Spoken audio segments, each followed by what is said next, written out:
Okay, good evening, all of you, once again. I hope all of you are doing great. So, today we'll start our revision sessions on strategic management. Now, EIS and SM are two components of that one particular paper. We'll start with strategic management. Let me give you first some 5-10 minutes of introduction, how you should be approaching this particular subject, and then we'll probably start our discussion with the first chapter of strategic management. See, guys, first thing first, according to me, EIS and SM, this subject is actually one of the easiest subjects to pass the examination. And I'll tell you one more thing, like strategic management specifically, the syllabus has not changed significantly. मतलब कुछ major बदलाव ही नहीं है इसके अंदर. The time I wrote IPCC, I think that was PCC on that time, and I guess even Abhishek sir when he wrote, majority chapters are almost same, majority content is almost same, and उसको carry forward कर दिया है. बस हाँ, कुछ chapters के headings थोड़ा structural changes कर दिया है, but overall जो syllabus है at a broader level वो बिल्कुल same रहा है. And trust me, ये सबसे easy पेपर होता है 50 मार्क का strategic management I'm talking about, जो इतना सिंपल रहेगा आपके लिए. अगर आप बस गिने चुने जो 150 पेज हैं, just literally 150 pages, if you understand all those concepts thoroughly, you focus on all important concepts. Yes, you have to remember the headings also in this particular case, because headings match होने चाहिए, and you know even up to some extent headings के अंदर का जो content है वो भी match होना चाहिए. मैं बोलूंगा if you have to really score well. Rather, according to me, strategic management itself is such a simple subject कि आप इसके अंदर ही easily 40 to 45 score कर सकते हो. It's not a difficult job. The reason being, बहुत ही लिमिटेड कंटेंट है chapter के अंदर. मतलब हर चैप्टर में इंपॉर्टेंट क्वेश्चन आइडेंटिफाई करना एक लिटरली केक वॉक है अकॉर्डिंग टू मी. पर थोड़ा सा इंसान ने टाइम डिवोट करना चाहिए, सब्जेक्ट को समझने का ट्राई करना चाहिए, एंड ऑब्वियसली रियल लाइफ के अंदर एप्लीकेशन ऑफ द सब्जेक्ट का बहुत ही इनॉर्मस है. I don't believe that any one of you will have any doubt about this, because this is what the entire business world is all about. Like for example, आपने देखा होगा आज अपना ये dream 11 जो है उसको आपको आईपीएल का स्पॉन्सरशिप मिला है, title sponsorship. Like look at that business model few years back, and today it's a unicorn in that again EVE world altogether. So again, yeah, 250 crores. So if they can sponsor 250 crores ka such events, just think about how profitable their model might be on a longer run. That is why they might be affording such a huge amount of expenditure on events. But anyways, before we get to that, my point is, beta, out of this 50 mark, how your objective should be, आपको कैसे subject को approach करना चाहिए, talking specifically about strategic management. And trust me, strategic management itself can help you in passing the entire EIS and SM. मतलब आपको 40-45 score करना इस strategic management में ही इजीली पॉसिबल है. कैसे, जरा थोड़ा सिंपल सा दिमाग लगाओ. देखो, SM के अंदर तुम्हारे पास में आउट ऑफ 50 मार्क 15 मार्क्स का MCQ आने वाला है. अब out of these 15 marks MCQ also हो सकता है ऑलमोस्ट 2 मार्क क्वेश्चंस होंगे, मतलब 6 मार्क के लिए, and then there can be remaining 9 marks, that is into 1, मतलब 1 mark MCQs. So in total 9 + 6 15, that can be the bifurcation. Subjective होता है. नॉर्मली आपको एक केस स्टडी दे सकते हैं, उस केस स्टडी के अंदर 4 अलग अलग क्वेश्चंस पूछ लेंगे. उस क्वेश्चंस के अंदर एक आध क्वेश्चन 2 मार्क के लिए रहेगा. I will show you one sample mock test paper also, like as and when we discuss respective chapters. मैं कुछ आपको लास्ट 2 अटेम्प्ट के जो क्वेश्चंस थे एग्जाम में जो पूछे गए हैं, एंड इवन जो मॉक टेस्ट पेपर दिया था May 20 के लिए जो अटेम्प्ट नहीं हुआ है, but even for that we had a mock test paper sample, उसको भी रेफरेंस के लिए दिखाऊंगा आपको मैं, दैट कितना सिंपल होता है ये पेपर अप्रोच करना. Ideally 15 marks in MCQ, majority of the questions are very simple, straightforward. Yes, if you understand all the chapters, if you understand the flow of all chapters, बहुत ही आसान होगा उन MCQs को solve करना. मैं कुछ samples MCQs आपके साथ डिस्कस भी करूंगा, ना आपको रियलाइज होगा it's not that difficult. It's actually more of using your logical aspects of individual chapters, और आप इजीली आंसर कर पाओगे. Talking about remaining 30 marks. Now see, in total we have 8 chapters. Now all chapters have a equal weightage as per ICAI weightage. उन्होंने हर chapter को equal weightage दिया. मतलब मान के चलो हर चैप्टर में से एक आपको 5 to 6 मार्क के क्वेश्चंस पूछे जाएंगे, एंड ऑब्वियसली किसी एक चैप्टर से ज्यादा क्वेश्चन आ जाएगा एक आधा अटेम्प्ट के अंदर. वो बहुत सब्जेक्टिव रहता है, but normally you should expect कि एक अच्छा 5 mark question from every chapter. That should be your expectation. Do you get my point? And indirectly, क्योंकि एक आपको ऑप्शनल क्वेश्चन रहता है ना, so let's say the first question is going to be compulsory, and the remaining 4 question जो रहेंगे उनमें से आपको कोई भी 3 क्वेश्चन पिक करने होंगे. Let me show you one sample paper, probably you will understand what I am trying to explain to you. Let me show you the mock test paper जो रिसेंटली अभी May 20 के लिए ICAI ने दिया था. If you see the mock test paper, I'm talking about strategic management part. सबसे पहले case study दिया है, you will see this entire case study. इस केस स्टडी के अंदर उन्होंने सैंपल क्वेश्चंस दिए होंगे। देखो question number 1, this is for 2 marks, MCQs का बात कर रहा हूं, फिर ये 1 मार्क के लिए, 1 मार्क के लिए, 1 मार्क के लिए एंड 1 मार्क के लिए। This was one entire case study जिसके ऊपर उन्होंने 5 क्वेश्चन पूछ लिए। उसके बाद इंडिविजुअल छोटे छोटे केस स्टडीज रहेंगे जहां पर कोई 2 मार्क का क्वेश्चन आ सकता है और कुछ 2 मार्क के बाद में आपको 1 मार्क क्वेश्चन भी मिल सकते हैं। इस तरीके से आपका 15 मार्क का क्वेश्चन जो है वो ऑलमोस्ट एक समझ लीजिए 7 से 8 क्वेश्चन के अंदर कवर होने वाला है। नाउ इट डिपेंड्स, हर बारी पेपर का फॉर्मेट थोड़ा बदल सकता है, बट नॉर्मली आपको 2 मार्क के एमसीक्यूज पक्का से मिलेंगे जहां पर थोड़ा सा लॉजिकल रीजनिंग बेटर तरीके से इस्तेमाल करना होगा। Will discuss this case study also, don't worry. उसके बाद में जो सेकंड नंबर क्वेश्चन रहेगा ये कंपलसरी क्वेश्चन आपके लिए। This question number 2 is compulsory, so you know question number 1 MCQ is compulsory. Then question number 2 एक केस स्टडी बेस्ड क्वेश्चन मिलता ही है, ये हमने मई 19 से ऑब्जर्व किया है, May 19, November 19, mock test paper for May 20, and I am assuming the format will continue, so there will be a good case study based question. And normally ना ये जो हम अलग अलग स्ट्रेटजीज पढ़ेंगे, हमारा corporate level strategy, business level strategy, functional level strategy, उन तीनों चैप्टर में से कोई ना कोई एक स्ट्रेटजी के ऊपर केस स्टडी बना के दिया जाता है। उस केस स्टडी के अंदर आपको वो स्ट्रेटजी को आइडेंटिफाई करना होगा और उस स्ट्रेटजी के बारे में आपको कंटेंट लिखना पड़ेगा। This is going to be a compulsory question. उसके बाद में ये जो बचे हुए 4 क्वेश्चंस हैं 3, 4, 5, 6, इनमें से आपको कोई भी 3 क्वेश्चन अटेम्प्ट करने होते हैं एंड आप रियलाइज करोगे हर क्वेश्चन 10 मार्क का है। So ideally you will understand that out of these 4 questions we have to attempt 3 questions, so that is 10, 10, 10, 30 marks हो गया आपका। फिर this is a case study based 5 mark question which is compulsory in nature, that is 35 and plus 15 mark of MCQ. That's how the paper is bifurcated for strategic management. And trust me, MCQs are going to be simple. This case study is actually always very very logical. अगर आपको सारे अलग अलग strategies का मतलब मालूम रहेगा, उनके बारे में डिफरेंसेस पता रहेंगे, तो आप बहुत आसानी से इस केस स्टडी को क्रैक कर पाओगे। It's very very simple. I will show you some examples also, don't worry, ठीक है।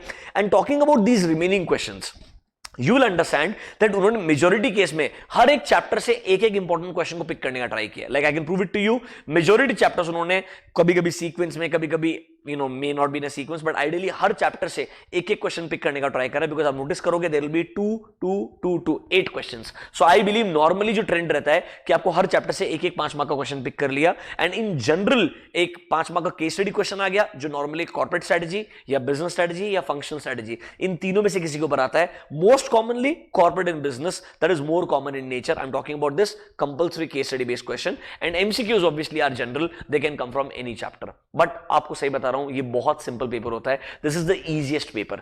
बच्चा प्रॉब्लम क्या होता है, वो ईआईएस का ओवरऑल सिलेबस का साइज देख करके डर जाता है, and they devote too much time over EIS. I am talking about last 2 days when you're preparing for the examination, and a student devotes very less time on strategic management. I would recommend start with strategic management, finish it off. It's just 150 pages, and आपको हर एक chapter in depth understand हो जाएगा और आपको headings याद भी हो जाएंगे, बिकॉज बहुत सिंपल हेडिंग्स है, कुछ ऐसे बहुत कॉम्प्लिकेटेड हेडिंग्स नहीं होते। पहले आपने 100 खत्म करना चाहिए, फिर ईआईएस के ऊपर जाना चाहिए, बिकॉज स्मार्ट इंसान पहले क्या करेगा, जो 150 मार्क के अंदर आपको ज्यादा 50 मार्क्स मिल रहा है उसको पहले खत्म करोगे, then you will rush towards EIS. And in EIS also I will give you a strategy which chapters to approach.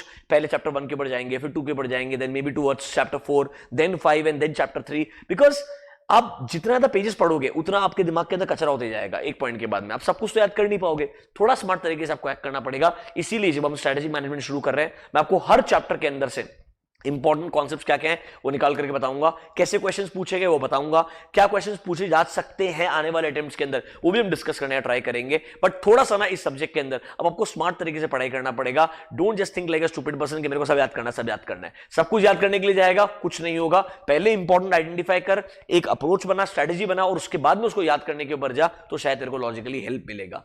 Do you understand the overview at least? Can we get started now? And every chapter has an equal weightage.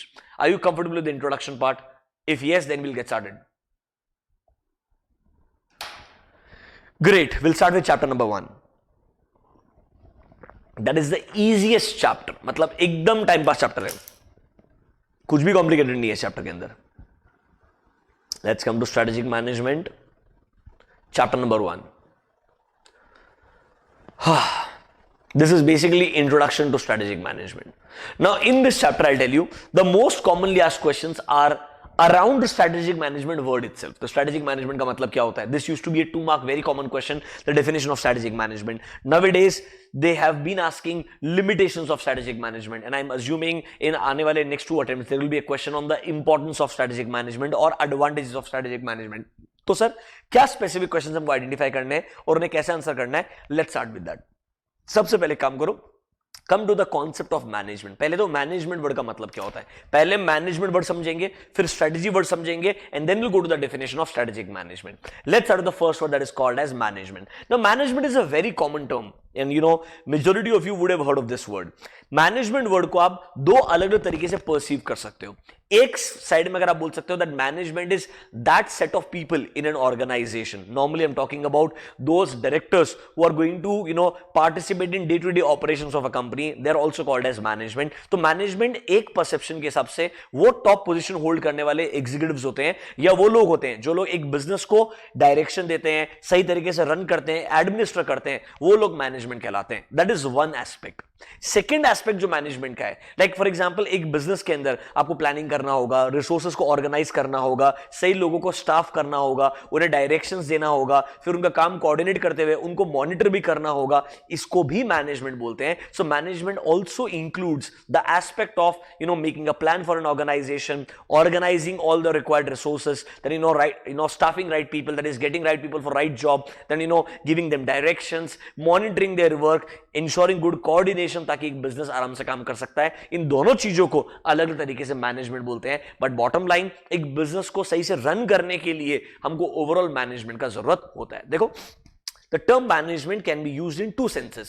मैं बार बार ये important चीजें highlight करूंगा, ये two senses लिखे, मतलब there should be a MCQ scenario जहां वो एक सिनेरियो में मैनेजमेंट का एक डेफिनेशन देगा और पूछेगा दूसरा मैनेजमेंट का मतलब क्या हो सकता है आउट ऑफ द फॉलोइंग। इसीलिए दोनों चीजें पता होनी चाहिए। देखो, it can be used with reference of a key group of people in an organization who are in charge of the entity's affairs. Am I talking about top level directors जो एक business को day to day operations या run करने के लिए responsible होते हैं? ठीक है, जरा नीचे आओ यहां पे। Sir, these people will you know bring together all right resources and they are going to you know man power, money, material, ये सब हमारे अलग अलग रिसोर्सेज हैं, इनको साथ में लेकर के आएंगे और एक बिजनेस को सर्वाइव करने में या सक्सेसफुली रन करने में हेल्प करेंगे। सो इन सेट ऑफ पीपल को भी मैनेजमेंट बोलते हैं।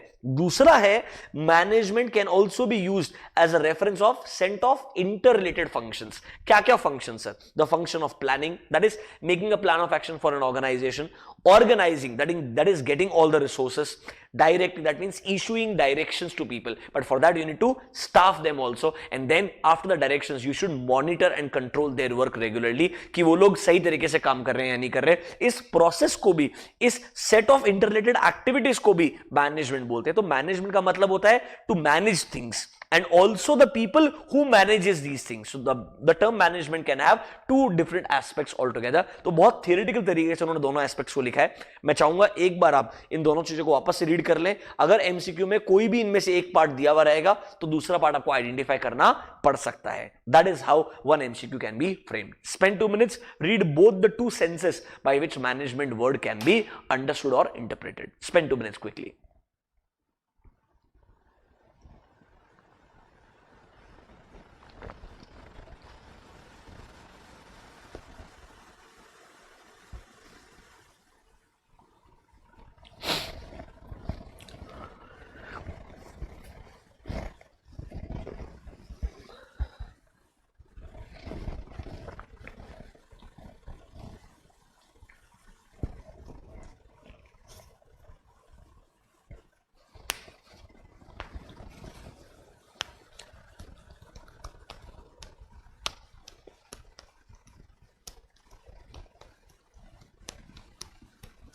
डन गाइस, सिंपल एकदम वर्ड। आगे बढ़ते हैं। आगे हेडिंग है एवोल्यूशन ऑफ स्ट्रेटेजिक मैनेजमेंट। ये बिल्कुल बेसिक कचरा लिखा है इसने। सबसे पहले क्या बोला, लोग नॉर्मली ना बेसिक बजटिंग या फोरकास्टिंग करते थे एक जमाने के अंदर, मतलब आई am talking about 1 year planning. उसके बाद उन्होंने थोड़ा लॉन्ग टर्म प्लानिंग करना शुरू किया, let's say may be a 3 year plan और अ 5 ईयर प्लान, एंड देन धीरे धीरे एक कॉन्सेप्ट आया स्ट्रेटेजिक प्लानिंग कि हम कैसे अलग अलग स्ट्रेटेजीज को बना करके अलग अलग प्लान्स बना सकते हैं। एंड इन सब का एवोल्यूशन फाइनली जो हम आजकल बहुत कॉमनली वर्ड यूज करते हैं उसको स्ट्रेटेजिक मैनेजमेंट बोलते हैं। सही मायने में स्ट्रेटेजिक मैनेजमेंट का जो मतलब होता है वो ये है कि आपकी कंपनी का एग्जिस्टिंग पोजीशन क्या है, एग्जिस्टिंग सिचुएशन क्या है, उसे एनालाइज करो, उसे समझो, मतलब खुद के ऊपर स्वॉट एनालिसिस लगाओ, मतलब as an organization in the current situation, what is your strength, what is your weakness, what all opportunities you see in the coming future and what all can be threats in the future. आप पहले ये situation analysis perform करो खुद के ऊपर, फिर उसके हिसाब से अपना विजन, आप क्या बनना चाहते हो, आपके गोल्स एंड ऑब्जेक्टिव्स को डिटरमाइन करो, फिर उनको अचीव करने के लिए अलग अलग स्ट्रेटेजिक ऑल्टरनेटिव्स को आइडेंटिफाई करो, फिर उन ऑल्टरनेटिव्स को इवैल्यूएट करो और सही स्ट्रेटेजी को पिक करके उसे इंप्लीमेंट करो. ये सही मायने में स्ट्रेटेजिक मैनेजमेंट कहलाता है. तो स्ट्रेटेजिक मैनेजमेंट काफी ब्रॉडर वर्ड हो गया. जो नॉर्मल हमारा प्लानिंग था शॉर्ट टर्म वाला, वो बिल्कुल खत्म हो चुका है. Now we have a very broader framework and that framework is termed as strategic management. So what is the definition of strategic management? We will discuss in 2 minutes. Before that, let's understand what is strategy. Now, what is strategy is a very common question at an intermediate level. इसका definition हो गया 2 mark के लिए या MCQ हो गया, कुछ ना कुछ तरीके से strategy पे question आ सकता है. तो सर स्ट्रेटेजी वर्ड का मतलब क्या है? Now this strategy word actually इनके हिसाब से एवोल्यूशन हुआ है फ्रॉम द वॉर फील्ड. मतलब वॉर्स के अंदर एक पर्टिकुलर आर्मी का पार्ट ये प्लान करता है कि वो कैसे दूसरे वाले अपने ओपोनेंट को बीट कर सकता है या उनके ऊपर विन अचीव कर सकता है. उसके लिए जो प्लान ऑफ एक्शन बनाता है वो स्ट्रेटेजी कहलाता है. तो स्ट्रेटेजी सिंपल शब्दों के अंदर it can be a long range blueprint. Long range मतलब नॉर्मली स्ट्रेटेजी ना आदमी एक दिन के लिए 15 दिन के लिए नहीं बनाता. It's more of a long term in nature. 5 years, 10 years, 15 years, 20 years. Because strategy बनाने में आपको बहुत टाइम लगता है, बहुत रिसोर्सेज कंज्यूम होते हैं. इट्स वेरी टाइम कंज्यूमिंग, बहुत रिसोर्सेज कंज्यूम होने वाले. तो आप ना एकदम शॉर्ट टर्म गोल्स के लिए स्ट्रेटेजी नहीं बनाते हो. You definitely come up with a strategy for a very very long term horizon. तो sir strategy is a long range blueprint. Blueprint का मतलब क्या है? ब्लूप्रिंट अपना नॉर्मली अगर आप मुझे पूछेंगे एक बेसिक स्केच होता है, एक बेसिक आइडिया कि आप किस तरीके से आपकी करंट पोजीशन से अपने गोल्स को अचीव करने वाले हो. तो सर स्ट्रेटेजी एक लॉन्ग रेंज ब्लूप्रिंट है कि एंटिटी क्या करना चाहता है, क्या अचीव करना चाहता है, कौन से डायरेक्शन में आगे बढ़ना चाहता है, किन गोल्स को अचीव करना चाहता है, कैसे टारगेट मार्केट के लिए काम करना चाहता है. तो ये जो आपका प्लान ऑफ एक्शन है वो स्ट्रेटेजी कहलाता है. देखो strategy generally this word has to do with the war and ways to win over enemy. ये एक जनरल डेफिनेशन हो गया.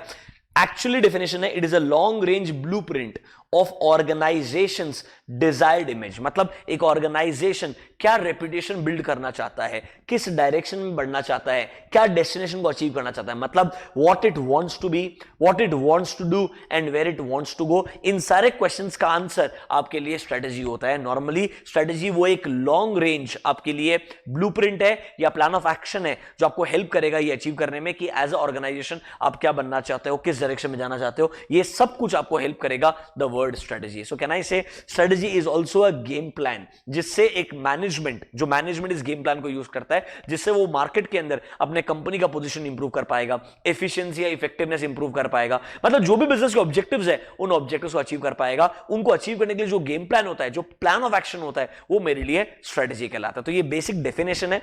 ये डेफिनेशन भी ठीक है अपने आप के अंदर और ये डेफिनेशन भी ठीक है. दोनों अपने आप में अलग अलग डेफिनेशंस है पर मतलब बॉटम लाइन सेम है कि भैया ये आपके लिए एक प्लान ऑफ एक्शन है कि कैसे मैनेजमेंट एक बिजनेस के ऑब्जेक्टिव्स को अचीव करेगा. Spend 2 minutes, read these 2 definitions once again. The definition of strategy. वापस से पढ़ो bullet point number 2 and 3 once again.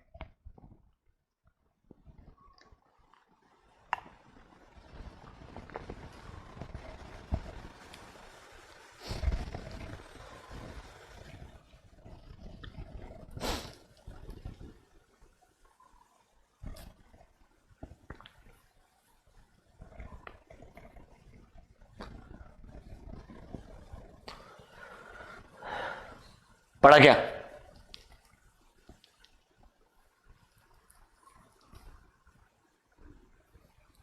अरे पढ़ा क्या भाई?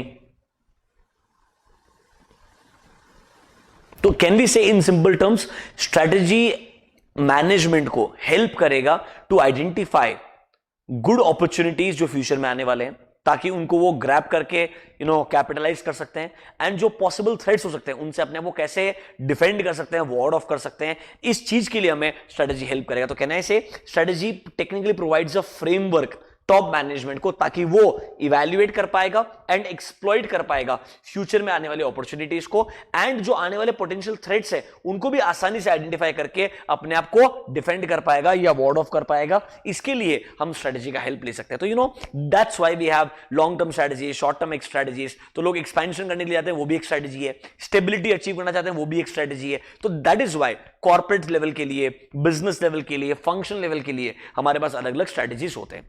अब सर कैरेक्टरिस्टिक्स ऑफ स्ट्रेटेजी, मतलब स्ट्रेटेजी के कुछ कैरेक्टरिस्टिक फीचर्स के ऊपर क्वेश्चन आ सकता है। सबसे पहले इंटरेस्टिंग लाइन है, एक अच्छा स्ट्रेटेजी अगर आप मुझे पूछोगे, प्रैक्टिकल होना चाहिए, फ्लेक्सिबल होना चाहिए, and most importantly strategy should be partly proactive and partly reactive. एक बहुत इंपॉर्टेंट लाइन है, प्रोएक्टिव एंड रिएक्टिव। प्रोएक्टिव का मतलब क्या है? बेसिकली आप फोर्स ही करते हो, ये समझने का ट्राई करते हो कि क्या मेजर बदलाव आने वाले हैं एनवायरनमेंट के अंदर, उसके हिसाब से आप पहले से प्लान करते हो कि हम उन आने वाले बदलाव को, आने वाले चेंजेस को कैसे डील करने वाले हैं। एंड रिएक्टिव का मतलब होता है अगर जैसा आपने प्लान किया वैसा नहीं हुआ, let's say there are unusual changes in the business environment which you did not forecast properly, और let's say which you did not foresee, तो आपको कैसे उनको चेंज करना पड़ेगा और इमीडिएटली रिस्पॉन्ड करना पड़ेगा, अपने स्ट्रेटेजी के अंदर बदलाव लेके आना पड़ेगा। That is being reactive in nature. तो ये लोग बोलते हैं strategy should be partly proactive and partly reactive, and I completely agree with this, because business environment इतना अनसर्टेन होता है, इतना डायनेमिक होता है कि उसके अंदर कुछ ना कुछ ऐसे बदलाव आ सकते हैं जो आपने प्रिडिक्ट नहीं किए होंगे, आपने फोर्सी नहीं किए होंगे। कुछ अच्छी चीजें भी बोली है, एक स्ट्रेटेजी कितना भी अच्छा बना लो, it can never be a substitute for sound, alert and responsible management. मतलब सिर्फ एक अच्छा स्ट्रेटजी बनाने से कुछ नहीं होगा, उस अच्छे स्ट्रेटजी को इंप्लीमेंट करने के लिए, मॉनिटर करने के लिए we will need a very strong management also together. तो sir can we say a strategy can never be perfect, flawless और ऑप्टिमल। मतलब अपने आप के अंदर कोई भी स्ट्रेटजी परफेक्ट नहीं होता, बिकॉज हमेशा कुछ ना कुछ ऐसा बदलाव आ ही जाएगा जिसकी वजह मुझे स्ट्रेटजी के अंदर कुछ चेंजेस लाने पड़ेंगे। तो sir strategy bye it's very nature should be flexible and pragmatic. Flexible मतलब जिसमें इजीली चेंजेस ला सकते हो, प्रैग्मेटिक मतलब practical in nature. It should not be unrealistic in nature. आपके विजन्स अगर अनरियलिस्टिक है तो आपका स्ट्रेटजी भी अनरियलिस्टिक हो सकता है, वो आपने नहीं करना चाहिए। It should have a very practical approach. And हाँ, स्ट्रेटजी ना एक सिंपल स्ट्रेटजी नहीं है कि यही स्ट्रेटजी से सब कुछ अचीव हो जाएगा। आपके गोल्स, आपके ऑब्जेक्टिव्स भी अलग अलग लेवल्स पे होते हैं, इसीलिए हमारे स्ट्रेटजीज भी कॉर्पोरेट लेवल पे आएगी, बिजनेस या डिविजनल लेवल पे आएगी एंड फंक्शनल लेवल के ऊपर आएगी। वो तीन अलग अलग लेवल्स ही हमारे लिए तीन चैप्टर्स बन के आएंगे। आगे एक चैप्टर आएगा कॉर्पोरेट लेवल स्ट्रेटजी, फिर आएगा बिजनेस लेवल स्ट्रेटजी, और फिर आएगा फंक्शनल लेवल स्ट्रेटजी। ये सब हम डिस्कस करने वाले हैं। तो ये जो रेफरेंस वाला पार्ट है ये आगे डिस्कस होने ही वाला है when we discuss these individual strategies. अभी के लिए आपको समझना पड़ेगा, जब भी आप स्ट्रेटजी बनाते हो it should be flexible in nature,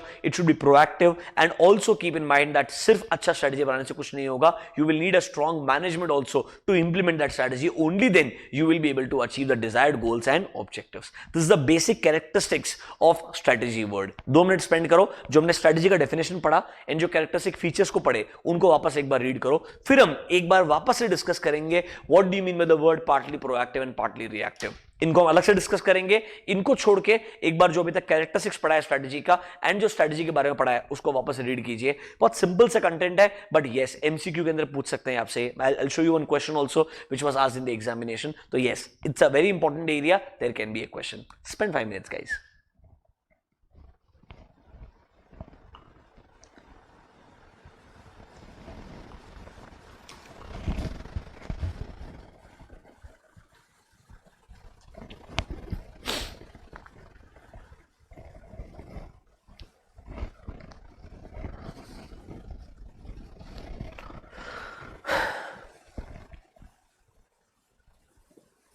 are you able to recall? आपने सब ऑलरेडी पढ़ा है, मेरे को मालूम है, पहले थोड़ा रिकॉल हो रहा है easily?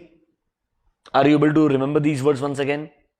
C that's the essence. Theory subject का एक ही लॉजिक होता है, डायरेक्टली याद करने के बजाय उसको पढ़ के समझने का ट्राई करो। जितना बार आप उसको समझने का ट्राई करोगे उतना आसान हो जाएगा क्वेश्चन को समझना एंड क्वेश्चन को आंसर करना। That's the only way. And guys one thing, जो लैंग्वेज है ना वो over a period of time improve होता है। ये डे 1 पे एक बार रीड करोगे आपका लैंग्वेज ऐसा हो जाएगा, ऐसा नहीं। जो याद करता है ना वो गधा आदमी, पता क्या करता है, सेंटेंसेस के अंदर, लैंग्वेज के अंदर भी चीजें गलत कर देता है। सब कुछ याद करने से भी कुछ फायदा नहीं होने वाला है।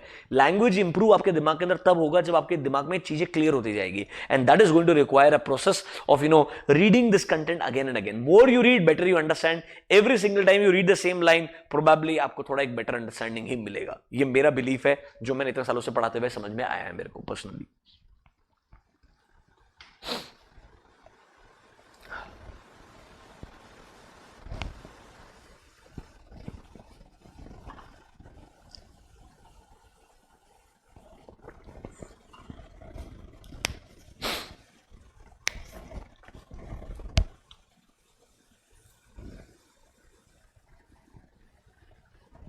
By the way today lot of people were expecting कि आईपीएल का स्पॉन्सरशिप पतंजलि को मिलने वाला है. Lot of people were expecting that. Tata, Patanjali, they were in the Q.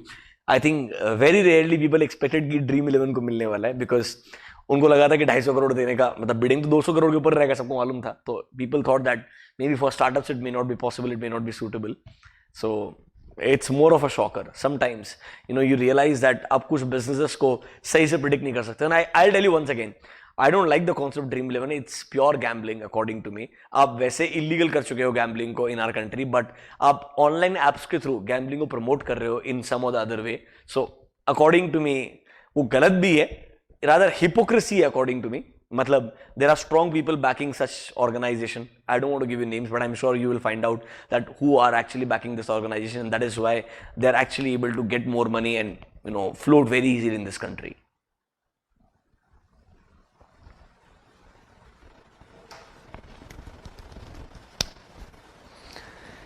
Anyways, पढ़ा आपने स्ट्रेटेजी के बारे में?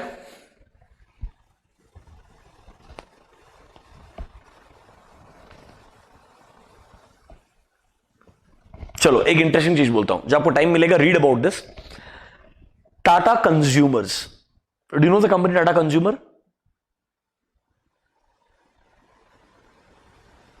ओके, सो टाटा का एक ओरिजिनल कंपनी था टाटा ग्लोबल करके. तो टाटा टी, स्टारबक्स सब कुछ टाटा कंज्यूमर के अंदर आता है. तो टाटा ग्लोबल करके पहले कंपनी था. रिसेंटली उन्होंने टाटा केमिकल्स में से कुछ प्रोडक्ट्स को, जैसे सॉल्ट वगैरह हो गया, उनको निकाल करके एंड टाटा ग्लोबल के मेजॉरिटी प्रोडक्ट्स को निकाल करके एक नया कंपनी बनाया. तो बेसिकली रिस्ट्रक्चरिंग था with in the Tata sector. Tata के अंदर ही अलग अलग प्रोडक्ट्स का रिस्ट्रक्चरिंग था और एक बड़ा कंपनी बनाया Tata consumer. Do you get my point? Look at the stock. मतलब I have been following the stock. I think it went to 240 250 level during this COVID fall. I think in March there was a fall in the stock, and from 380 390 levels it went to 240 level. From there today it is sitting at 540. I think 545 546 के आसपास आज closing हुआ उसका. Very very strong performance.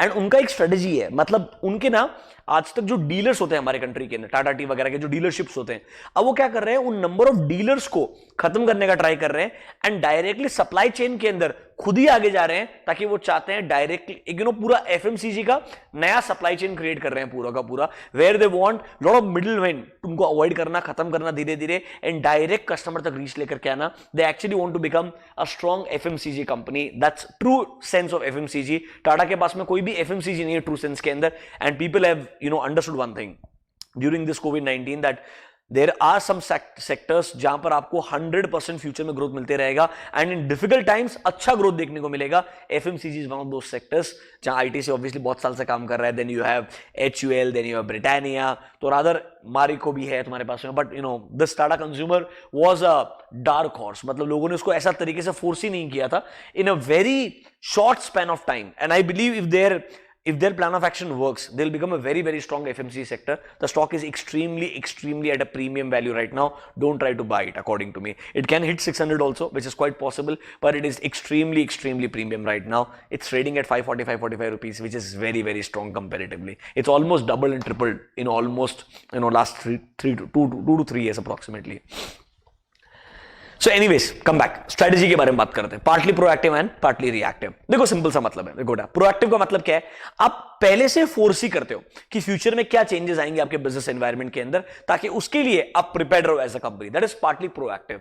Partly reactive का मतलब है, हो सकता है आपने जैसे प्रिडिक्ट किया था चेंजेस आएंगे एनवायरनमेंट में, सारे चेंजेस वैसे नहीं हो and may B there are some changes which went against your expectations. So can I say we can not become extremely rigid कि हम हमारे स्ट्रेटेजी के अंदर बदलाव नहीं लेके आएंगे. You might have to make changes in the strategy as and when we actually start implementing it. तो ये बोलता है partly proactive मतलब सिर्फ चीजों को होने के बाद में उसके ऊपर काम करना विल नॉट बी हेल्पफुल. आप पहले से फोर्स ही करते हो, पहले से प्रिपेयर करते हो अपने आप को, शायद फोरकास्टिंग आपको एक बेटर मार्केट पोजीशनिंग में हेल्प करेगा. इसीलिए partly proactive is going to be helpful, but reactive भी होना चाहिए साथ साथ के अंदर, बिकॉज शायद कुछ चीजें आपके एक्सपेक्टेशन के हिसाब से नहीं बदलने वाली है. कभी कभी आपका प्लान जो है वो एकदम खत्म हो सकता है, यूजलेस हो सकता है and you have to be reactive in nature. That means you have to be responsive to change. आपको इजीली इमीडिएटली अपने स्ट्रेटेजी को बदलने के अंदर भी प्रिपेयर्ड रहना चाहिए. That is partly proactive and partly reactive.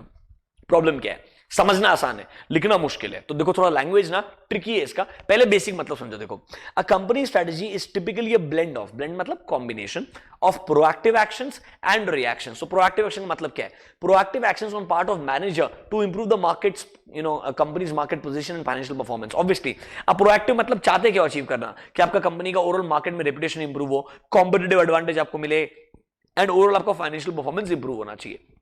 Being reactive का मतलब क्या है? If let's say there are some unanticipated developments और फ्रेश मार्केट चेंजेस, उससे आप आसानी से डील कर पाओ, रिएक्ट कर पाओ, रेस्पॉन्ड कर पाओ, दैट इज बीइंग रिएक्टिव।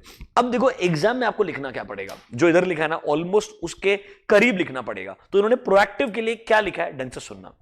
ये बोलता है टू बी प्रोएक्टिव। अगर आप प्रोएक्टिव बनना चाहते हो तो नॉर्मली आप क्या करोगे?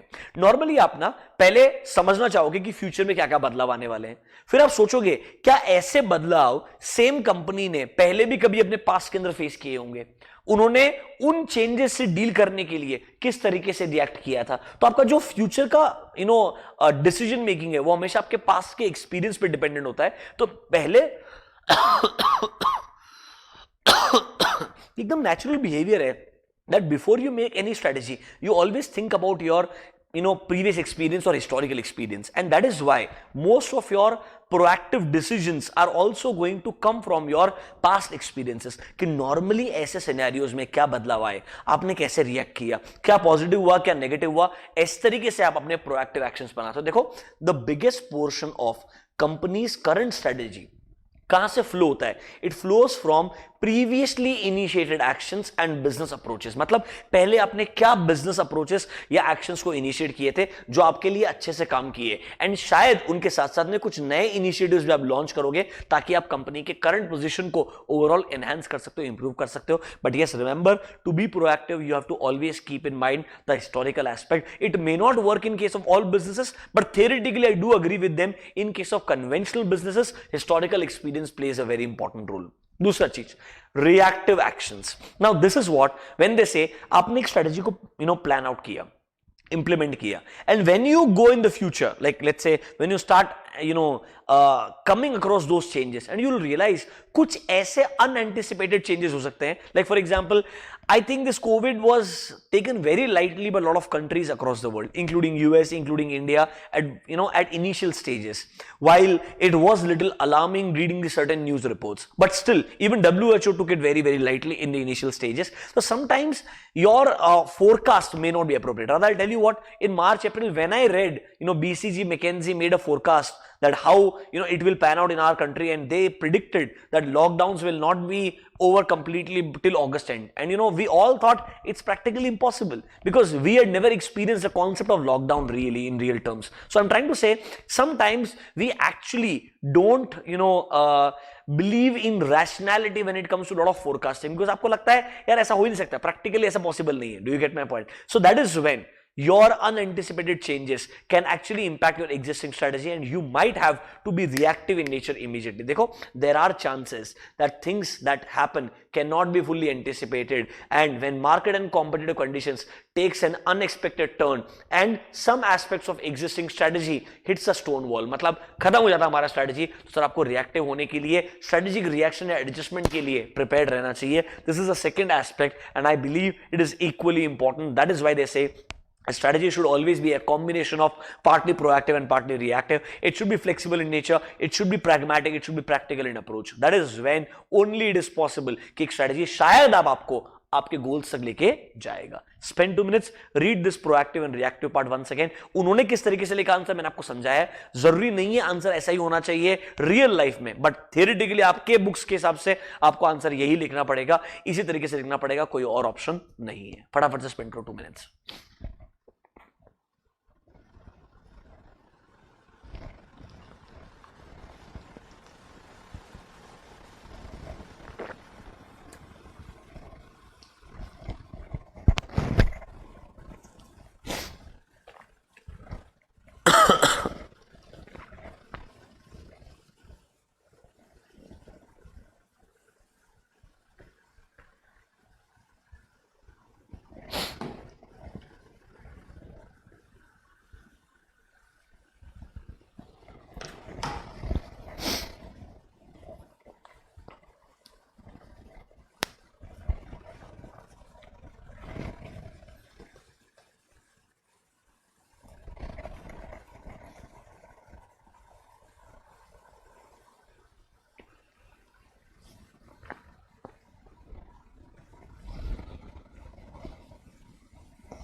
डन।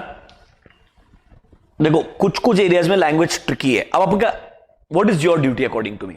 आपने इसको ढंग से पढ़ा, आपको समझ में आ गया मुझे बेयर मिनिमम इतना तो लिखना ही पड़ेगा, इतना तो लिखना ही पड़ेगा कैसे भी करके, इसको मार्क कर लेने का। Now these are important points जो आपको एग्जाम के लास्ट डे, एक दो दिन पहले, जब आपको लास्ट 2 दिन मिलते प्रिपरेशन करने के लिए, this is when you should hit this kind of language, because you know if this question is asked I will have to write the same language, और तुम नहीं लिख पाओगे बिना लास्ट डे पढ़े। सो आपको ये चीज ना लास्ट डे पढ़नी ही पड़ेगी, पार्टली प्रोएक्टिव पार्टली रिएक्टिव, हर किसी को मालूम है, पर तुमको एग्जैक्टली कंटेंट लिखना है, ये उसी दिन पढ़ के याद आने वाला है, आज याद करके फायदा नहीं होगा। पर आज तेरा लॉजिक है कि तू इसको आइडेंटिफाई करके रख, इसको पिक करके रख, दैट सर ने बोला था कि अगर ये क्वेश्चन आए मेरे को इस तरीके से आंसर देना पड़ेगा। That is why you need to identify these aspects and then last day का जो प्रिपरेशन है ना इस सब्जेक्ट के लिए बहुत इंपॉर्टेंट होता है। मतलब आई टेल यू व्हाट, ये अभी का प्रिपरेशन अच्छे से किया और लास्ट डे सही में आपको पता है कि मुझे क्या पढ़ना है, कितना पढ़ना है और क्या लिखना है, it is going to be a perfect a hit of nail on the coffin and it's going to really help you according to me. So इसीलिए उस एस्पेक्ट को दिमाग में रखना। एक वर्ड है बेटा बायर्स पैट्रोनेज। बायर्स पैट्रोनेज का मतलब होता है आप बायर्स का लॉयल्टी अचीव करने में हेल्प करोगे। मतलब बेसिकली ये अगर आप प्रोएक्टिव तरीके से रखोगे, सब कुछ प्रॉपर्ली प्लान करोगे, तो शायद आपको कॉम्पिटिटिव एज इजीली मिलेगा, और जो आपके बायर्स रहेंगे आपके मार्केट के अंदर वो आपको पसंद करेंगे and they will stick to you. That is buyers patronage.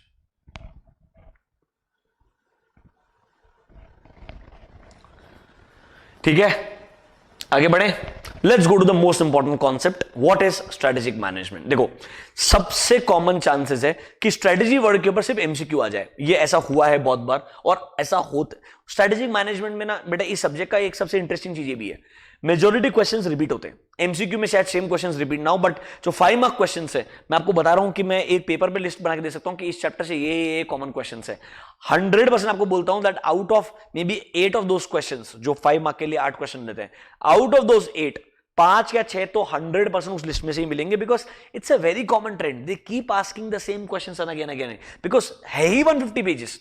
सोचो ना, उतने से ही चैप्टर से उतना से ही कंटेंट है, उसमें से ही क्वेश्चन पूछना है। ये बेसिकली तेरे को पास करने के लिए बनाया subject. If you really ask me, ये सब्जेक्ट तेरे को पूरा पास होने के लिए बनाया गया है। मेरे सबसे बहुत ही सिंपल है, थोड़ा बस स्मार्ट तरीके से। स्ट्रेटेजिक मैनेजमेंट का मतलब क्या होता है वो समझ, उसके एडवांटेजेस क्या है, उसके डिसएडवांटेजेस या लिमिटेशंस क्या है, ये सबसे कॉमन क्वेश्चन है। लिमिटेशंस बहुत बार पूछा जा चुका है, there can be a higher chance वो तेरे को इंपॉर्टेंस या इनडायरेक्टली एडवांटेजेस को पूछ लेगा। ठीक है, let's understand what is strategic management. Sir मुझे स्ट्रेटेजी वर्ड समझ में आ गया, मैनेजमेंट वर्ड समझ में आ गया। Now let's understand that actually में स्ट्रेटेजिक मैनेजमेंट वर्ड का मतलब क्या होता है। मैंने आपको अभी भी बताया था, वापस से बोलता हूं एक बार। Strategic management at a broader level means an organization should first perform a situation analysis. मतलब सबसे पहले अपन खुद के ऊपर as a organization current situation को एनालाइज करना चाहिए, खुद के ऊपर स्वॉट लगाना चाहिए, SWOT। आपके स्ट्रेंथ्स क्या है, वीकनेसेस क्या है, दोनों इंटरनल एलिमेंट होते हैं। क्या पॉसिबल अपॉर्चुनिटीज हैं या थ्रेट्स है फ्यूचर के अंदर, आने वाले बिजनेस एनवायरनमेंट के अंदर, ये आपके लिए एक्सटर्नल फैक्टर्स होते हैं। पहले आपको ये समझना चाहिए।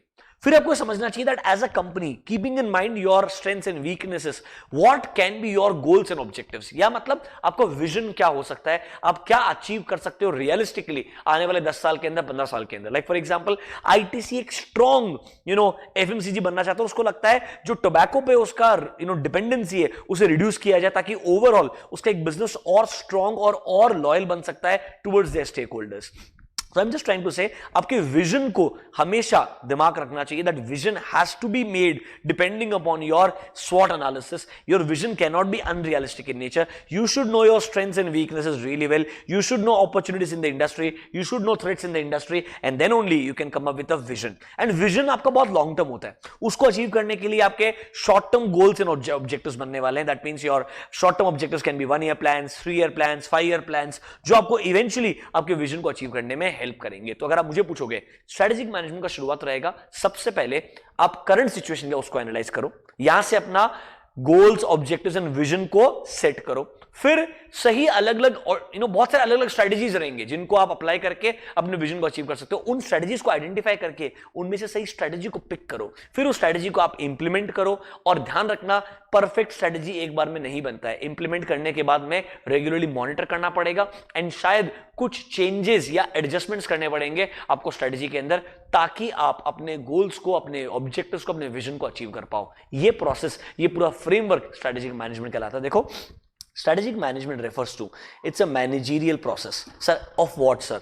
Of developing a strategic vision, setting your objectives, and then you craft a strategy properly. And उस strategy को आपको implement करना पड़ेगा, execute करना पड़ेगा. And सिर्फ implement execute करने से कुछ नहीं होगा, शायद उसमें कुछ corrective actions या adjustments initiate करने पड़ेंगे. मतलब strategy apply करने के बाद में शायद वैसा का वैसा वो काम नहीं करेगा perfectly. You might have to make some corrective adjustments और कुछ changes को बदलाव लाना पड़ेगा ताकि वो आपके goals को achieve में आपको हेल्प करे. ये पूरा प्रोसेस कहलाता है स्ट्रेटेजिक मैनेजमेंट. बिल्कुल सिंपल सा डेफिनेशन है, 2 बार आप इसको आराम से पढ़िए. आई एम श्योर अबाउट दिस. अगर थोड़ा सा लॉजिकल रीजनिंग है तेरे पास में, थोड़ा तेरे को समझता है, तो तेरे को डेफिनेशन याद करने की जरूरत नहीं पड़ेगी. It's a very very simple definition according to me. ज्यादा पूरा सब्जेक्ट जो है ना वो इसी डेफिनेशन के अराउंड रिवॉल्व करता है. आपको हर अलग अलग चैप्टर्स के अंदर इनको टुकड़ों में पढ़ाया जाएगा. पहले विजन क्या होता है बताया जाएगा, खुद को सिचुएशन एनालिसिस कैसे करता है वो बताया जाएगा.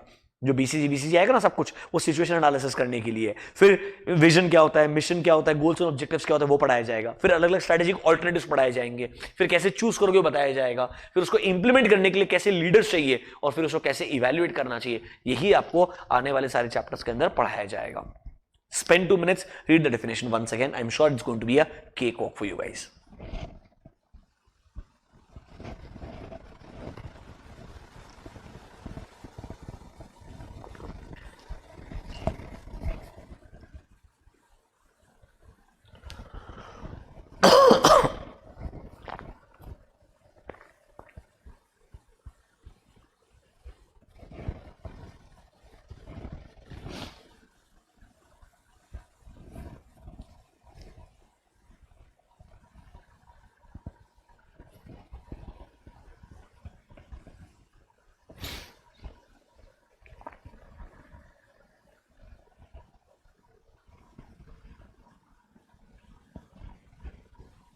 पढ़ा डेफिनेशन आपने? पढ़ा क्या भाई? फिर देखो उसने 2 ऑब्जेक्टिव्स दिए, मार्क करना वेरी इंपॉर्टेंट. देखो जैसे ही ऐसे कोई छोटी चीज रहती है ना, ये एमसीक्यू बन सकते हैं अच्छे. स्ट्रेटेजिक मैनेजमेंट के ऑब्जेक्टिव्स क्या है? 2 ही मेन ऑब्जेक्टिव है, सबसे इंपॉर्टेंट ऑब्जेक्टिव. हर ऑर्गेनाइजेशन क्यों स्ट्रेटेजाइज कर रहा है, क्या अचीव करना चाहता है? वो कॉम्पिटिटिव एडवांटेज अचीव करना चाहता है. हर इंडस्ट्री में आज की तारीख के अंदर, हर बिजनेस में मल्टीपल कॉम्पिटिटर्स है, मल्टीपल प्लेयर्स है. एंड हर प्लेयर यही चाहता है कि उसको एज मिले against their competitor. So everyone wants to achieve competitive advantage. Can I say हर कोई एक कॉम्पिटिटिव एज या कॉम्पिटिटिव एडवांटेज क्रिएट करना चाहता है ताकि वो आउट परफॉर्म कर सके against the competitors in the market and ज्यादा पैसा कमा सके. एंड दूसरा चीज, हर बिजनेस को ये मालूम है दैट उसके एनवायरमेंट में बहुत सारे अनएंटिसिपेटेड चेंजेस आते रहेंगे. Like for example, tell me one thing, do you think that Jio ने एक्सपेक्ट किया था कि सुप्रीम कोर्ट जियो को बोलेगा आरकॉम रिलेटेड एसेट्स को यूज करने की वजह से कुछ 30,000 करोड़ रुपीस का पेमेंट करना पड़ेगा? I think Jio was the happiest when it comes to AGR dues. उनको लगा उनका तो शुरुआत ऑफ द बिजनेस का जो शुरुआत है वही इतना लेट हुआ है, उनका एजीआर ड्यूज से कोई रेलेवेंस नहीं था. They were not expecting anything, but then suddenly you see there is a thread which is connected with the Jio also now, and उनसे भी डिमांड किया गया. Although I tell you their balance sheet is so strong that उनको उससे फर्क नहीं पड़ने वाला है. They are going to fight also very strongly. It may और may not happen, that's very subjective. I don't want to go there. But can I say, even a strong organization like Jio, who has such a strong valuation in the market today, उनको भी कुछ ना कुछ unanticipated problems आ सकते हैं.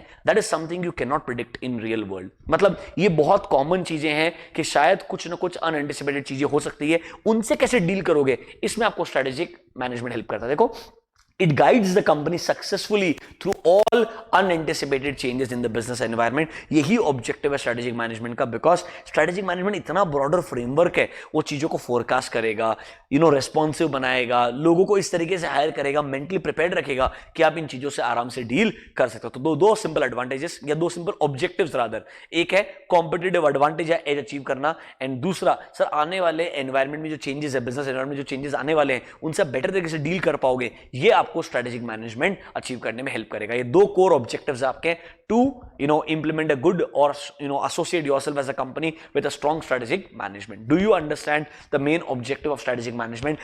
Then now we can go towards the importance and limitation. 1 minute spend करो, read the objectives once again, फिर हम आगे बढ़ेंगे towards the importance and limitation.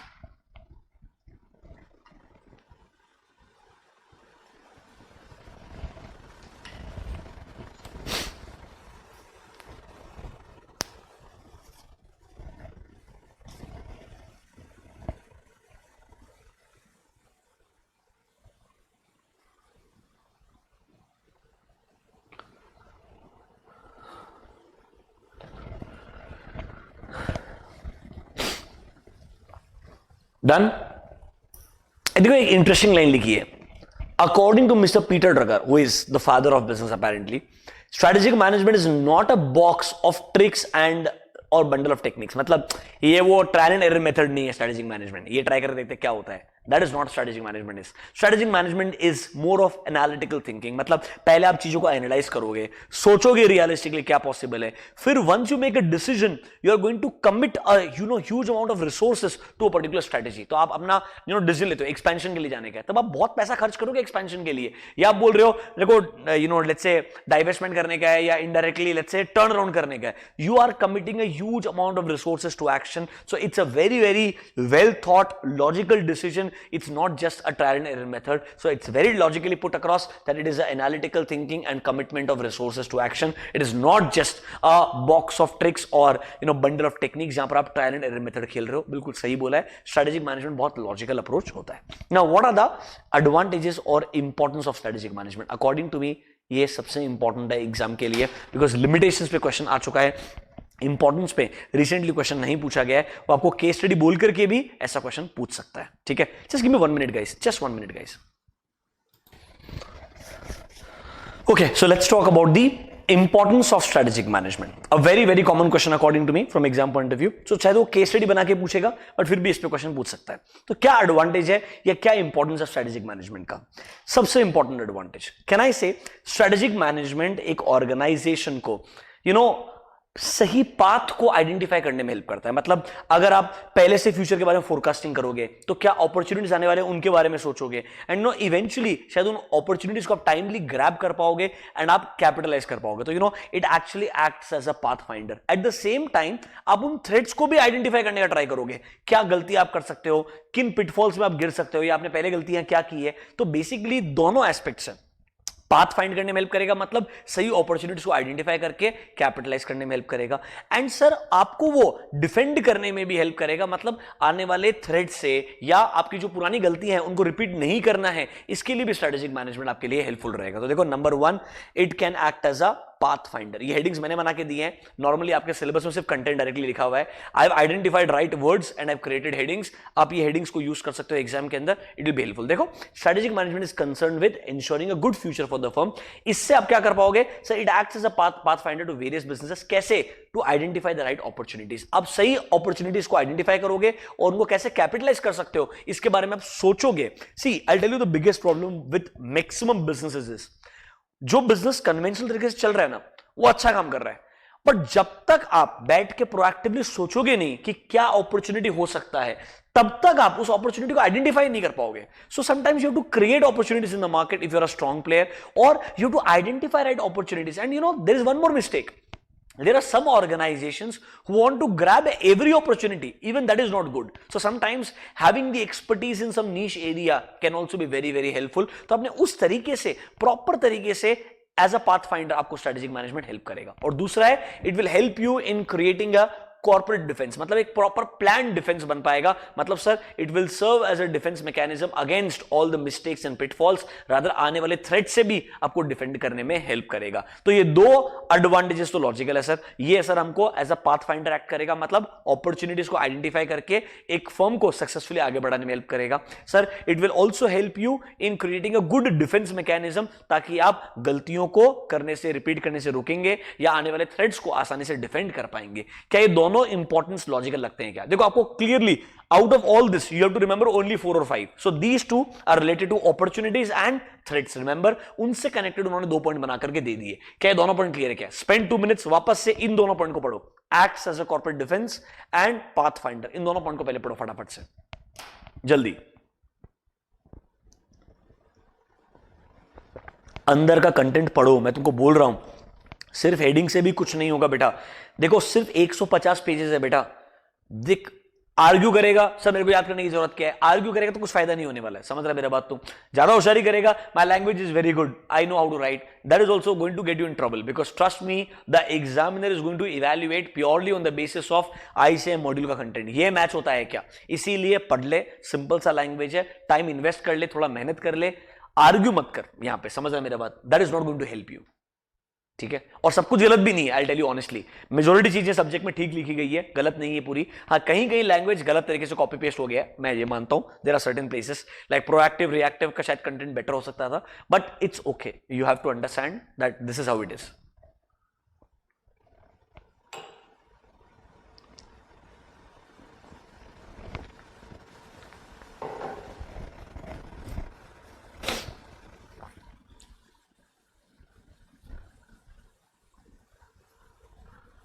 पढ़ा क्या?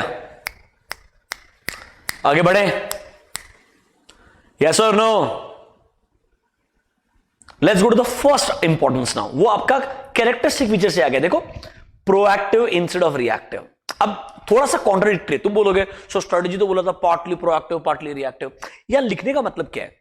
Majority businesses before the concept of strategic management क्या सोचते थे, जब कुछ बदलाव आएगा तो उसको देख लेंगे कैसे डील करने का है, but that will not help you in getting an edge against your competitors, because सिर्फ रिएक्टिव होने से आपको कॉम्पिटिटिव एडवांटेज नहीं मिलता है। हां, मैं मानता हूं रिएक्टिव अप्रोच होना चाहिए, बट प्रोएक्टिव भी इक्वली इंपॉर्टेंट है, जो स्ट्रेटेजिक मैनेजमेंट ने बताया। तो ये बोलता है सिर्फ मियर स्पेक्टेटर्स, मतलब just like sitting in the business and waiting for things to happen, things to change, that is not going to really help you to achieve competitive advantage. You should try to forecast, try to foresee, try to understand what can be possible changes, what can be possible opportunities, how can we make changes in our existing business model, कैसे उसको अलग तरीके से apply किया तो फायदा मिलेगा। Like for example, Tata global अच्छे से चल रहा था, टाटा केमिकल चल रहा था अच्छे से, टाटा को चेंजेस करने की जरूरत क्या थी, पर उनको समझ में आया जब तक तुम एक फुल्ली फ्लेजेड एफएमसीजी नहीं बनोगे, तुम्हारा मार्केट के अंदर बहुत स्ट्रॉन्ग पोजीशन नहीं बनने वाला यार। अगर तुमको स्टेक होल्डर्स के लिए वेल्थ क्रिएट करने का है, थोड़ा स्ट्रक्चरल चेंजेस लाना पड़ेगा। Why would they have to make changes?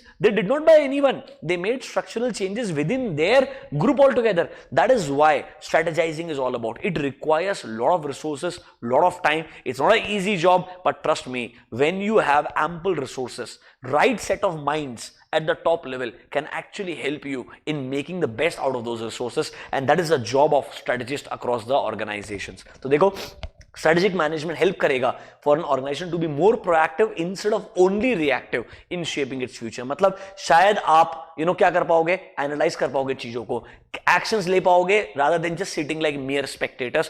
मतलब आपका डेस्टिनी आपके कंट्रोल में रहेगा। थोड़ा कैरिड अवे हो गया यहाँ पे, समझ रहे हो? एंड लास्ट चीज सर, आपके जितने भी बिजनेस एनवायरनमेंट में आने वाले चेंजेस हैं, बदलाव है, उनको आप समझ पाओगे। सिर्फ आप उनसे कैरिड अवे नहीं होने वाले, वो आपको ट्रबल नहीं कर पाएंगे easily, because you will be mentally prepare to deal with those changes. जो वेगरीज वर्ड है ना, वेगरीज ऑफ एनवायरनमेंट, मतलब सम चेंजेस और ट्रबल्स फ्रॉम द एनवायरनमेंट, उनको आप इजीली डील कर पाओगे, समझ कर पाओगे।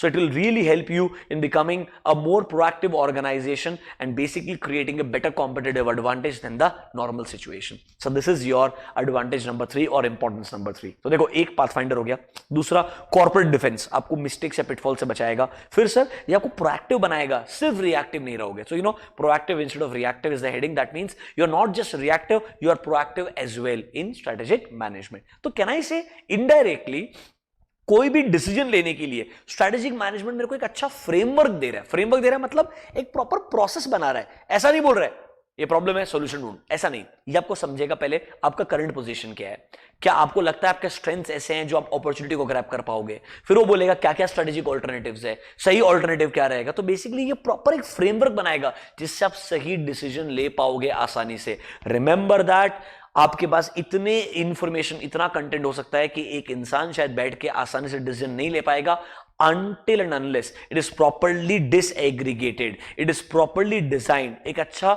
इन्वेस्टर के लिए प्रेजेंटेशन क्यों बनाया जाता है? ताकि एक इन्वेस्टर को समझ में आए कि एग्जैक्टली आप क्या अचीव करना चाहते हो। जब तक आप उस तरीके से प्रेजेंट नहीं करोगे, एक इन्वेस्टर आपका विजन नहीं समझ पाएगा। इसीलिए हमको स्ट्रेटेजिक मैनेजमेंट एक अच्छा फ्रेमवर्क बना के देता है जिससे आप सही डिसीजंस ले सकते हो। तो देखो, it provides you a major good framework जिससे आप इंपॉर्टेंट बिजनेस के डिसीजंस रिगार्डिंग किस बिजनेस में एंटर करना चाहिए, किन प्रोडक्ट्स को बेच देना चाहिए, किन प्रोडक्ट्स में एंटर करना चाहिए, क्या मार्केट्स में आपको ज्योग्राफिकल प्रेजेंस रखना है, मैन्युफैक्चरिंग फैसिलिटीज परचेस करना है, खत्म करना है। Like think about this, Volkswagen एक जमाने के अंदर बहुत सारे नए कार्स लॉन्च करता था on a regular basis.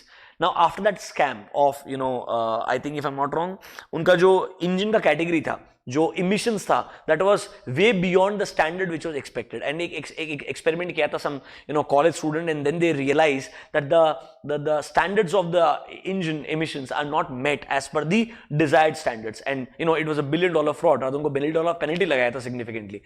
After that they lost a lot of ground in the business. तो उन्होंने क्या बोला, अब फॉक्सवैगन को एक बुटीक कंपनी बना दी है और बहुत लिमिटेड कार्स बनाते हैं. मुझे बताओ लास्ट 3 साल के अंदर फॉक्सवैगन कितना नया कार्स आया है? बहुत रेयरली. अभी रिसेंटली एक कार आया है, उन्होंने आई थिंक पोलो को ही वापस चेंजेस करके लेकर के आए. So they come up with very few cars nowadays. They don't just come up with 10 random cars every single time. They change their strategy. Why? Because they realize they do not now have that much resources which they had pre that penalty, that वो market में उस तरीके से काम करने का सोचेंगे. तो these changes are made over a period of time. Next सबसे इंपॉर्टेंट चीज, it will help you in developing core competencies. Now what are core competencies? देखो बेटा, 2 वर्ड है, एक होता है कोर कॉम्पिटेंसी, एक होता है competitive advantage. Core competencies, core मतलब something which is significant, competencies मतलब स्किल सेट या क्वालिटीज. तो सर एक बिजनेस के अंदर जो स्ट्रेंथ्स आइडेंटिफाई करके उन स्ट्रेंथ्स को डेवलप करना, ताकि वो स्ट्रेंथ्स तुम्हारे ऐसे क्वालिटीज बन जाए, ऐसे स्किल सेट बन जाए, ये कोर कॉम्पिटेंसीज ही ना आपको कॉम्पिटिटिव एडवांटेज अचीव करने में हेल्प करता है. तो कॉम्पिटिटिव एडवांटेज क्या है? ये एक ऐसा पोजीशन है, कॉम्पिटिटिव एडवांटेज एक ऐसा पोजीशन है इंडस्ट्री में कि अगर 3 लोग बिजनेस कर रहे हैं सेम तरीके से, तो शायद एक इंसान बाकी दोनों के कंपैरिजन में बहुत ज्यादा प्रॉफिट अर्न कर पाता है. Being in the same industry they are able to make far more money than other players. That is competitive advantage. मतलब आप सेम इंडस्ट्री में अपने कॉम्पिटिटर से बेटर प्रॉफिट अर्न कर पाते हो, वो कॉम्पिटिटिव एडवांटेज कहलाता है. वो अचीव करने के लिए कोर कॉम्पिटेंसीज डेवलप करना, उन्हें आइडेंटिफाई करना बहुत जरूरी है. एंड सर स्ट्रेटेजिक मैनेजमेंट ऐसा ब्रॉडर फ्रेमवर्क है, वो शुरुआत ही करता है कि तुम तुम्हारे स्ट्रेंथ्स और वीकनेसेस को आइडेंटिफाई करो. बिना उसके वो आगे बढ़ता ही नहीं. तो आपके सही मायने में कोर कॉम्पिटेंसीज को आइडेंटिफाई करके डेवलप करने में हेल्प करेगा, ताकि आप उससे कॉम्पिटिटिव एडवांटेज को अचीव कर सकते हो. देखो over a period of time, day 1 पे नहीं होता है. एक कंपनी हेल्प कर पाएगा to identify and evolve their core competencies, जिनसे उनको अच्छा कॉम्पिटिटिव एडवांटेज मिलेगा एंड सर्वाइव करेगा और सक्सेसफुली आगे बढ़ पाएगा. तो कैन आई से it also helps an organization in developing core competencies to achieve competitive advantage. सही सेंटेंस ये होता है, समझ लो मेरा बात. उन्होंने लिखा ऐसा है, बट आइडियली इसका मतलब है कि सर एक बिजनेस को कोर कॉम्पिटेंसीज को आइडेंटिफाई करके डेवलप करने में हेल्प करेगा, ताकि वो उससे कॉम्पिटिटिव एडवांटेज अचीव कर सकते हैं. Next, enhancing the longevity. मतलब अगर एक स्ट्रेटेजिक मैनेजमेंट को आप सही तरीके से इंप्लीमेंट करोगे, तो एक बिजनेस ना, देखो बहुत सारे लोग क्या करते हैं, बिजनेस शुरू करते हैं, सडनली बहुत फेमस हुआ because idea is new, but then it just falls. It's like a bubble which goes there and then it bursts automatically.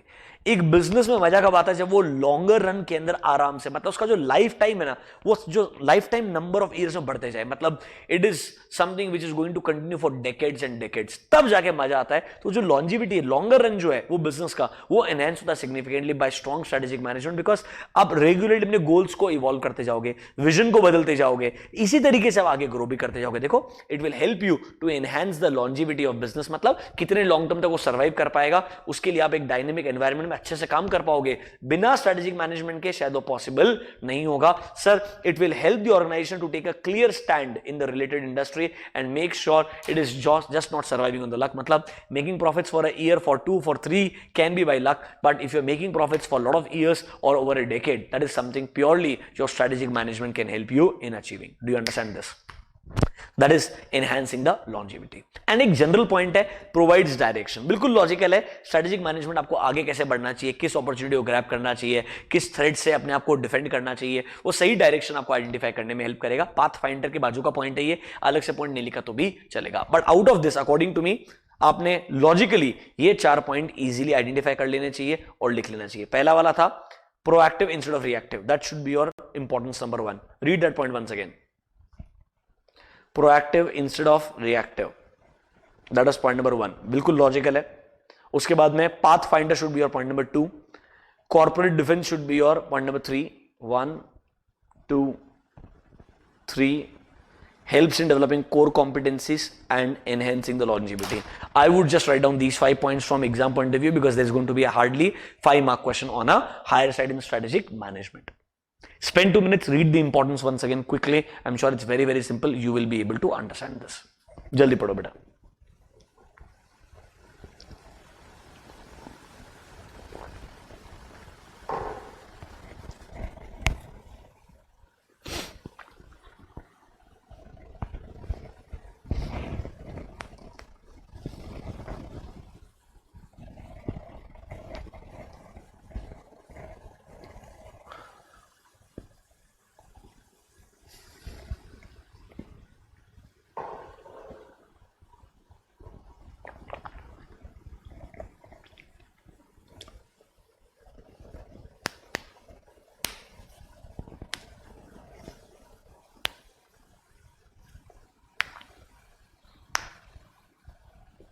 And this will be a 5-mark question. Let me remind you once again. तो पहले strategic management का definition लिखना, उसके बाद में it may have following advantages और importance, उस तरीके से आप आंसर को लिखना.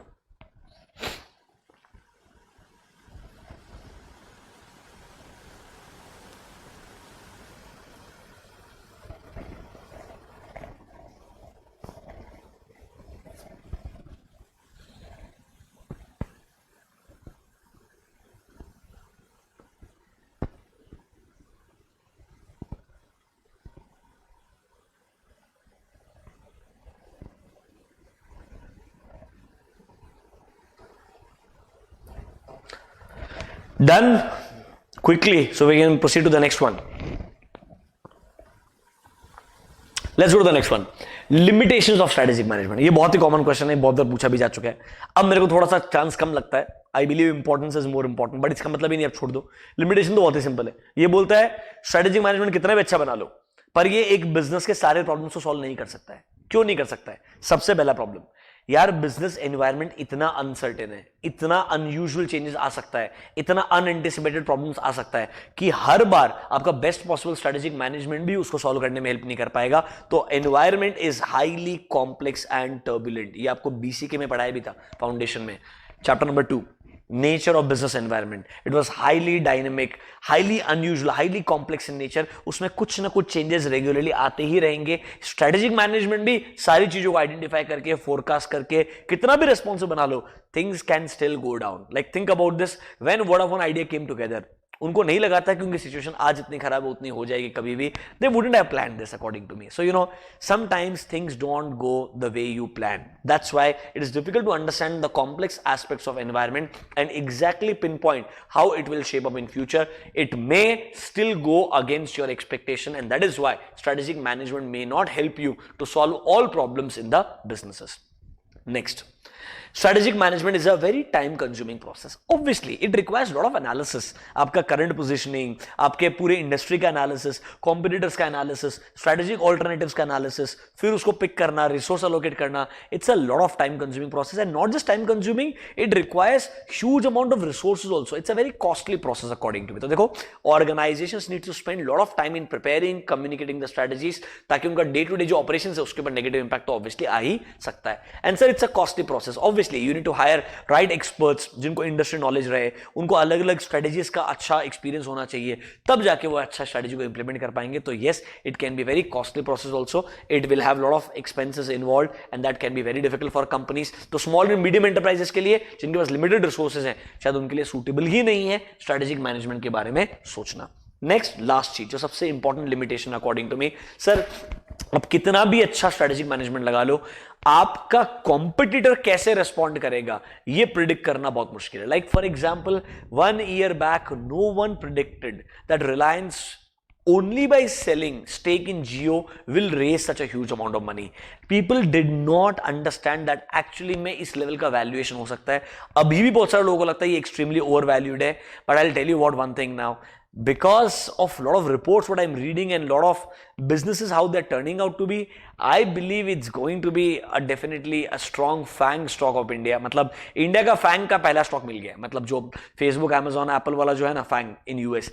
Out of that one stock for India is going to be Reliance Industries without any doubt, and Jio is going to play a very important role in that because the amount of money they have now, the strong balance sheet they have, they can literally buy left, right, center any company. They're planning to buy Urban Ladder, So they'll just try to buy companies now rather than creating products. They'll just buy companies who are creating products, and it's going to be a different level of, I would say, innovation altogether in the coming years if taken in a very very strategic way, because इतना पैसा, इतना अच्छा resources के बाद में इसको next level पे ले जाना आसानी से पॉसिबल है. It is not that difficult at all, because they can afford the best possible technology, they can afford the best possible people in the world, and by that they can definitely become one of the strongest organisations in the world. That is why sometimes for smaller organisation it may be difficult कि आप कितना भी strategy अच्छे से plan कर लो, अपने competitor का response predict करना बहुत मुश्किल हो सकता है. So in a competitive scenario where all organizations are trying to move strategically, it is difficult to clearly estimate the competitive response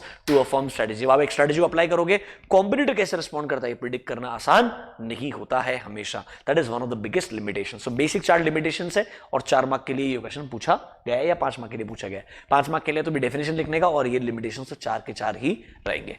spend 2 minutes quickly पढ़ के मुझे बताओ समझता है क्या आपको ये चीज.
Done, guys? तो technically the last part of this chapter जो इंपॉर्टेंट है एग्जाम के लिए, strategic levels in a business organisation. I am sure आपको स्कूल के अंदर वो top level, middle level, lower level पढ़ाया होगा. यहाँ पर थोड़ा ब्रॉडर कंसेप्ट है, and they are looking at lot of huge parent entities और बिजनेस ग्रुप्स, वो लोग किस तरीके से काम करते हैं. तो उन्होंने 3 लेवल बनाए, एक है कॉर्पोरेट लेवल, फिर दूसरा बिजनेस लेवल, एंड तीसरा है फंक्शनल लेवल. कॉर्पोरेट लेवल का मतलब हो गया कि अपना टाटा सन्स, अगर आप मुझे पूछोगे, टाटा सन्स में N Chandrasekaran and other important people, their main job is to identify किस नए इंडस्ट्री में एंटर करना है, किस इंडस्ट्री से हमको एग्जिट कर लेना चाहिए, किस नए कंपनी को अक्वायर करना है, किस एग्जिस्टिंग बिजनेस को बेच देना चाहिए. ये सारा जो डिसीजंस है ये मेरे कॉर्पोरेट लेवल मैनेजर्स करते हैं, who are sitting at the corporate office, हो जिनका मेन काम है हमारे जो एग्जिस्टिंग अलग अलग बिजनेसेस हैं उनको कैसे आगे बढ़ा करके प्रॉफिटेबिलिटी उनका एनहांस किया जाए. शायद रिस्ट्रक्चरिंग करना है, टाटा केमिकल्स एंड ग्लोबल के साथ खेल करके नया टाटा कंज्यूमर बनाने का, ये सारे important decisions corporate level managers लेते हैं. That is my corporate level.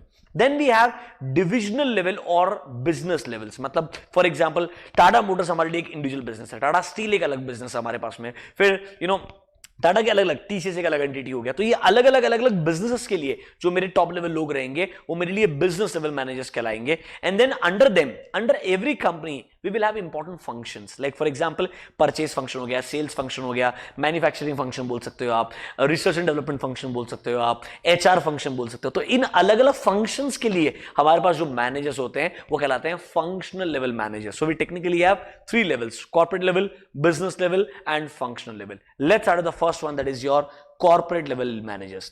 ये कॉर्पोरेट लेवल मैनेजर्स में नॉर्मली आपके जो चेयरमैन हो गया, एमडी हो गया, सीईओज हो गया, जो top most board of directors है वो लोग आने वाले हैं. It consist of CEOs, other senior executives और board of directors.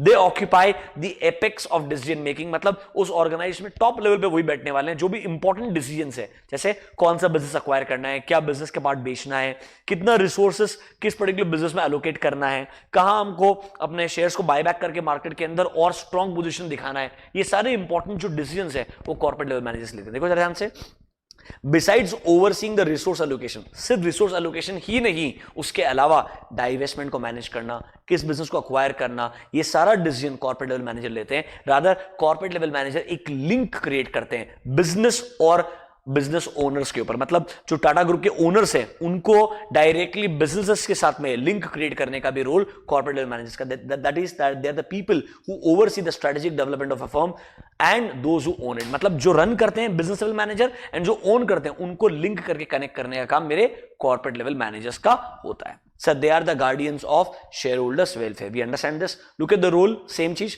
Development of strategies for the whole organization, vision mission बनाना पूरे ऑर्गेनाइजेशन के लिए, फिर इंडिविजुअल बिजनेसेस के लिए भी कैसे ग्रोथ ऑब्जेक्टिव्स होने चाहिए उसके अंदर भी वो लोग हेल्प कर सकते हैं.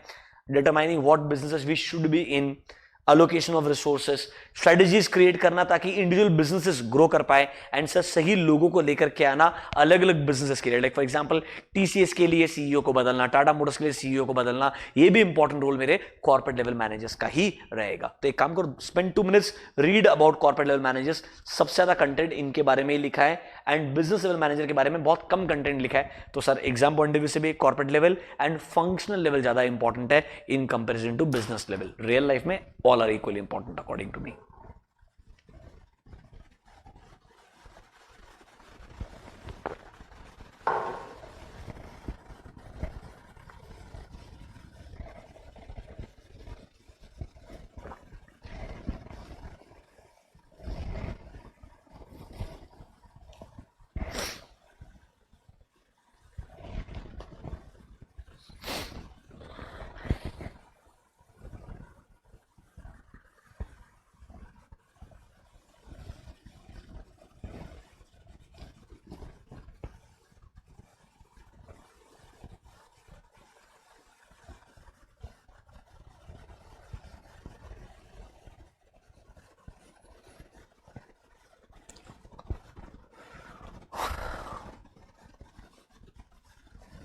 चलो आगे बढ़े क्या, let's go next. Business level managers. Business level managers और डिविजनल हेड्स, दोनों में से कुछ भी वर्ड आप यूज कर सकते हो. ये डिपेंड करता है ऑर्गेनाइजेशन के स्ट्रक्चर के ऊपर. देखो थियोरेटिकली पढ़ा रहे हैं, रियल लाइफ में every entity will use different different terminologies, but corporate office बहुत कॉमन वर्ड है, डिविजनल हेड बहुत कॉमन वर्ड है, फंक्शनल मैनेजर्स बहुत कॉमन टर्म है. तो इनको हम थियोरेटिकली जैसा है प्रैक्टिकली भी ऑलमोस्ट वैसा ही यूज करते हैं, पर थोड़ा ऊपर नीचे इंटरचेंजेबल हो सकता है depending upon organisation to organisation. कोई हार्ड एंड फास्ट रूल नहीं है कि आपको ऐसा कैसा यूज करना है. तो बिजनेस लेवल मैनेजर्स कहना है वो पर्टिकुलर बिजनेस के लिए या डिवीजन के हेड रहेंगे. इनका काम है उस डिवीजन या उस बिजनेस के लिए प्लान ऑफ एक्शन बनाना. तो जो कॉर्पोरेट लेवल्स ने गाइडेंस दिया है उस गाइडेंस को फॉलो करते हुए सही तरीके से गोल्स एंड ऑब्जेक्टिव्स बनाना, सही स्ट्रेटजी चूज करना उस बिजनेस के लिए या उस डिवीजन के लिए ताकि उसका फाइनेंशियल परफॉर्मेंस इंप्रूव कर सकते हैं. यह काम होता है बिजनेस लेवल मैनेजर का. देखो These can be divisional managers and staff. इसमें सर नॉर्मली हम हेड ऑफ डिवीजन बोल सकते हो. सर इनका काम होता है टू ट्रांसलेट जो general statements of direction and intent आए ऊपर से कॉर्पोरेट लेवल से, उसको कॉन्क्रीट स्ट्रेटेजीज में कन्वर्ट करने में सॉरी तो जो ऊपर से हमें गाइडेंस है कॉर्पोरेट लेवल से, उससे सही स्ट्रेटेजी बना करके अपने बिजनेस को आगे बढ़ाना, ये मेन काम होता है. Sir their main objective is maximising the long term profitability of individual businesses और डिविजन्स. हाँ ऊपर से गाइडेंस आएगा कॉर्पोरेट लेवल से, बट उसको सही में स्ट्रेटेजी में कन्वर्ट करना और इंप्लीमेंट करना काम होता है बिजनेस लेवल मैनेजर्स का. ठीक है, नेक्स्ट आता है फंक्शनल लेवल मैनेजर्स. देखो फंक्शंस ना मेरे लिए अलग अलग फंक्शन, मार्केटिंग फंक्शन हो गया, एचआर फंक्शन हो गया, R&D रिसर्च डेवलपमेंट फंक्शन हो गया, ये अलग अलग फंक्शन के जो हेड्स होते हैं वो कहलाते हैं मेरे फंक्शनल लेवल हेड्स और फंक्शनल लेवल मैनेजर्स. देखो इनका भी इक्वली इंपॉर्टेंट काम है. ये ना उस रेस्पेक्टिव फंक्शन के लिए स्ट्रेटेजी बनाते हैं. अब वो स्ट्रेटेजी आपको सही में उस बिजनेस और कॉर्पोरेट लेवल के जो गोल्स एंड ऑब्जेक्टिव्स है उनको अचीव करने में हेल्प करता है. Functional level managers work very closely with the customers और सप्लायर्स. तो सर उन कस्टमर्स के प्रॉब्लम्स, सप्लायर्स के प्रॉब्लम्स सही मायने में एक फंक्शनल लेवल मैनेजर समझता है. तो सही चीजें कैसे बदलनी है, कभी कभी हमारे जो गोल्स एंड ऑब्जेक्टिव्स में बदलाव क्या लेकर के आना है, ये फंक्शनल लेवल मैनेजर आसानी से आइडेंटिफाई कर सकता है. एंड इसीलिए लॉन्ग टर्म ग्रोथ के लिए फंक्शनल लेवल मैनेजर का भी इक्वली इंपॉर्टेंट रोल होता है. देखो जरा ध्यान से, they are responsible for specific business functions such as HR, purchasing, product development, customer service, etc. Sir, they develop functional strategies in their respective areas ताकि वो आपके जो broader level business and corporate के objectives हैं उनको achieve करने में help करेंगे. देखो जरा ध्यान से, they are generally confined to one organizational activity, जबकि जो आपके business level and corporate level managers are general managers, they are confined to all other activities. But functional level वाले का focus एक individual function के ऊपर ही रहेगा. इस लाइन को मार्क करना. Since functional level managers are very close to customer than other managers, ये better idea generate कर पाएंगे बनाएंगे जो सब्सिक्वेंटली अच्छे नए स्ट्रेटेजीज भी बन सकते हैं। ये बहुत कॉमनली पता सुना गया है दैट कुछ कुछ नए बिजनेस आइडियाज जो हैं वो कस्टमर्स एंड सप्लायर्स के थ्रू नए फंक्शनल मैनेजर्स को ही आते हैं और उनके through he business level and corporate level में नए स्ट्रेटेजीज को इंप्लीमेंट किया जाता है। तो यस, ओवरऑल लेवल पे अगर हमको अच्छा बिजनेस का ग्रोथ चाहिए तो हमको तीनों का एक अच्छा लिंकेजेस होना चाहिए। They all should know, they all should be on the same page, they should work in a very coordinated manner, only then an organisation can be successfully governed. That is your 3 levels in an organization and there are 3 levels of manager। हम corporate level के अलग strategies पढ़ेंगे, business level के अलग strategies पढ़ेंगे and function level के अलग strategies पढ़ेंगे। तीनों चैप्टर आगे आने वाले हैं। अभी गुड, चैप्टर 4, 5, 6 ये रहने वाले हैं। Don't worry about this. Spend 2 minutes quickly in तीनों को पढ़ लो, फिर हम लास्ट पार्ट पे आ जाएंगे जो इतना ग्रेट इंपॉर्टेंट नहीं है बट एग्जाम में क्वेश्चन पूछा जाता है, मैं आपको बता दूंगा अभी डिस्कस करके।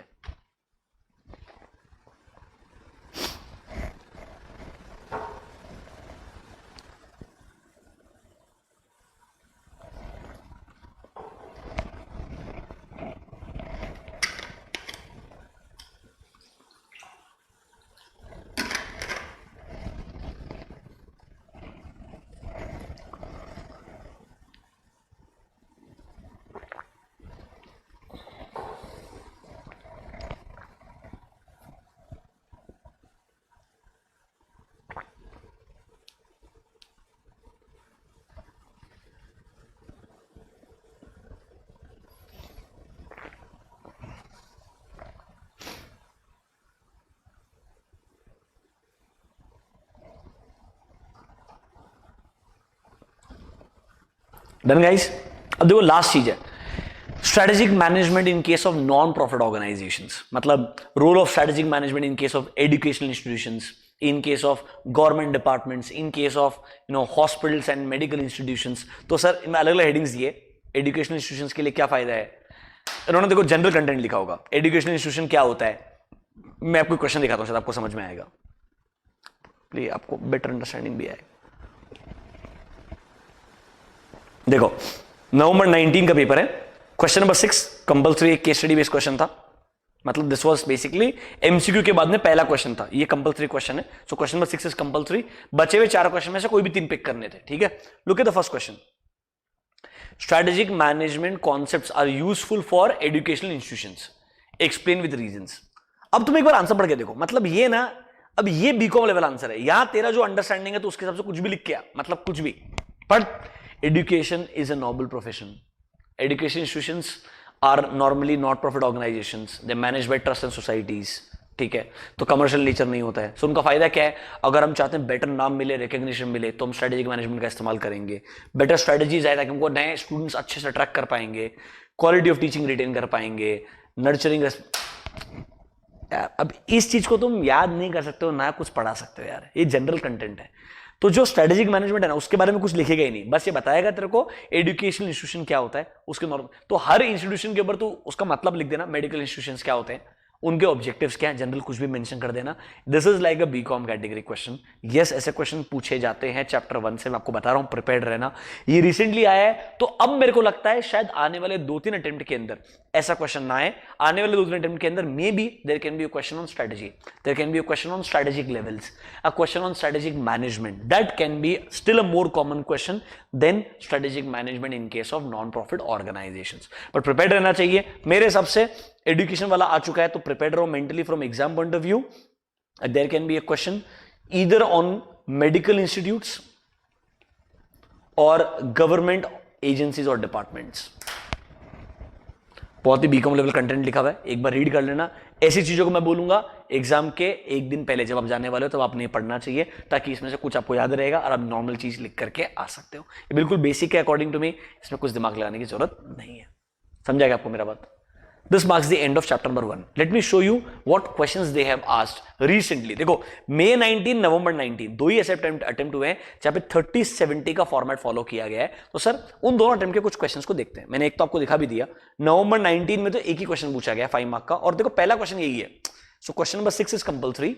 7th, 8th, 9th, 10th इन 4 में से आपको कोई भी 3 क्वेश्चन पिक करने हैं। तो 7th क्वेश्चन का पहला क्वेश्चन जो चैप्टर 1 से ही आया है कि एजुकेशनल इंस्टीट्यूशन के अंदर सब स्ट्रेटेजिक मैनेजमेंट का रोल क्या है। This was a 5 mark question, 5 mark question according to me. BCom level, इसके अलावा कोई भी क्वेश्चन नहीं है चैप्टर 1 से। Then let me show you May 19। Again same question number 6 is a compulsory case study based question. उसके बाद look at question number 7, read part A. Strategic management is not a panacea for all the corporate ills. मतलब it's not a solution. Strategic management is not a solution for all corporate problems.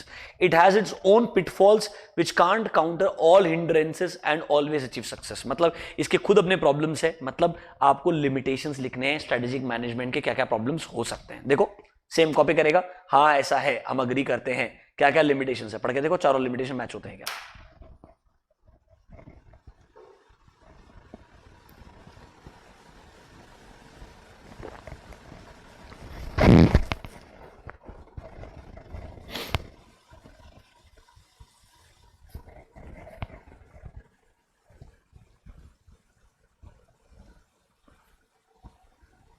समझा क्या? Yes or no? Let me show you mock test paper also. So I'm just trying to cover respective questions ताकि तेरे को समझ में आए कि यार जो तू पढ़ रहा ना exactly वैसे क्वेश्चन आएगा। एंड क्वेश्चन बहुत लॉजिकल होता है। If you understand all concepts it's very very simple. Look at some questions now. Mock test paper में पहला क्वेश्चन ऑब्वियसली एमसीक्यूज आ गए, उसके बाद case study based question. Out of this 4 you have to attempt any 3। Okay, read this question. 4th का part A, ये एक ही question है चैप्टर 1 से। Are there any limitation attached to the strategic management in the organization? Discuss. And you know the answer is going to be same 4 points. So I'm trying to say importance पूछ लेगा इसकी जगह, या role of a corporate level manager पूछ लेगा इसकी जगह पर ऐसा एक आध क्वेश्चन तेरे को प्रिपेयर रहना है कि चैप्टर नंबर 1 से आने वाला है। नाउ कुछ एमसीक्यूज भी है। Look at this question, which of the following is correct? Read this 4 options and tell me which of the following is correct. क्या आंसर रहेगा बोलो? एच का।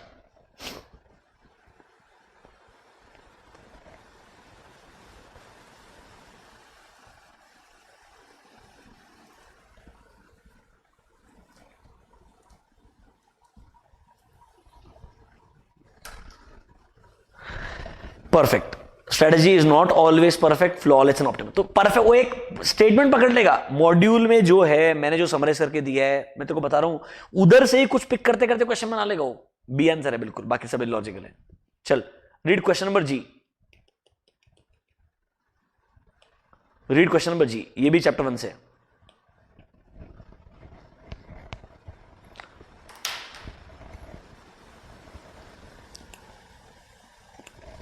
बहुत सिंपल है क्योंकि सबको मालूम है प्रोएक्टिव वर्ड ही बार बार यूज किया, इंपॉर्टेंस में भी यूज किया, proactive rather than only reactive, तो ऑब्वियसली प्रोएक्टिव वर्ड होने वाला है। It's very simple. I am trying to say ऐसे ही क्वेश्चंस होते हैं, समझो मेरा बात। ये एक्चुअल मॉक टेस्ट पेपर है, प्लस जो स्टूडेंट से मुझे फीडबैक मिला है लास्ट ओवरऑल 2 अटेम्प्ट के अंदर, मई 19 एंड नवंबर 19 के अंदर, स्ट्रेटेजिक मैनेजमेंट के क्वेश्चंस बहुत ही सिंपल होते हैं। हाँ, जो केस स्टडी होती है तो को ढंग से पढ़नी पड़ेगी, समझनी पड़ेगी, वो हम सॉल्व करेंगे। But let me discuss all chapters first. Once the revision is done, will come and discuss the case study also and you will realise these are going to be really really cake walk. तो sir chapter 1 में important क्या है इस attempt के लिए from November 20 attempt point of view, according to me, मेरे हिसाब से सब पढ़ना चाहिए, पर इंपॉर्टेंट तेरे को मार्क करवा के देता हूं, मेरे को जो लगता है, जो तेरे को लास्ट डे पढ़ना ही पढ़ना है कैसे भी करके। Let me get the blue ink now. According to me management के जो 2 सेंसेस थे उसमें से एक एमसीक्यू बन सकता है। दोनों में से कोई एक इंक्लूड करेगा, दूसरा वाला पूछेगा क्या होता है सेंस ऑफ मैनेजमेंट। फिर स्ट्रेटेजी वर्ड पे मेरे को लगता नहीं क्वेश्चन आएगा, बिकॉज इस पे ऑलरेडी उन्होंने एमसीक्यू एक बार पूछा हुआ है लास्ट अटेम्प्ट के अंदर। Student told me once. Partly proactive partly reactive, this can become a separate 4 mark question and trust me it is going to trouble you. अगर 4 मार्क के लिए पूछ लेना, मैं तेरे को बता रहा हूं, तेरे को आंसर आते हुए भी तू लिख नहीं पाएगा, बिकॉज लैंग्वेज याद नहीं रहेगा। इसलिए जो मैंने मार्क कराया उतना पढ़ के जाना लास्ट डे, तेरे को हेल्प करेगा वो 4 मार्क का आंसर लिखने में। ठीक है, next, importance of strategic management ज्यादा इंपॉर्टेंट है, लिमिटेशन ज्यादा इंपॉर्टेंट नहीं है मेरे को लगता है। स्ट्रेटेजिक लेवल्स के अंदर कॉर्पोरेट लेवल का रोल इंपॉर्टेंट है एंड फंक्शनल लेवल क्या होता है इंपॉर्टेंट है। सबसे ज्यादा इंपॉर्टेंट है corporate level. Role of a corporate level manager is the most important part out of these 3 according to me. And उसके बाद में in non profit organisation, education institution को छोड़ सकते हो आप, क्योंकि वो रिसेंटली पूछा गया है। मेडिकल पे फोकस करना एंड गवर्नमेंट डिपार्टमेंट फोकस करना, दैट कैन बी आस्क्ड। अभी गुड, देखो इस तरीके से ऑलमोस्ट हर एक चैप्टर का पोस्टमार्टम करना ट्राई करेंगे, मतलब पूरा डिटेल में भाई तेरे को क्या पढ़ना है, कितना पढ़ना है, मतलब क्या है वो डिस्कस करने का। I will try my level best. Do you get my point? Great. Tomorrow we'll start with chapter number 2. We're done with chapter number 1 today for strategic management. I hope it helped you understand this chapter better. Thank you guys. Have a good day. Bye bye.